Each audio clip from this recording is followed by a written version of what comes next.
aming cottage. Walang puno eh. Mainit. Okay sana kung magdamag tayo dito, may bayad kasi cottage eh. Saglit lang tayo, di ba? Saglit lang eh. May madaanan lang tayo.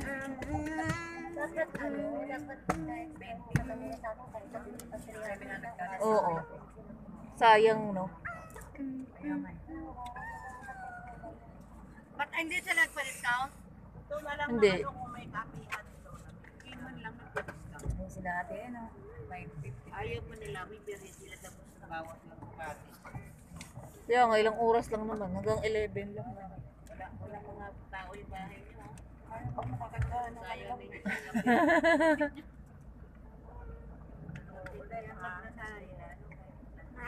Ang init ng pipila. Ano? Yung mga kuhan, may lumot. Mahal yung ano nyo. May lumutin yung ano natin Mahal ito. masyado. Lalong ano yung ano nyo dyan. Ay, isang sasakyan eh, isang ganito. Doon nga sa ano, 500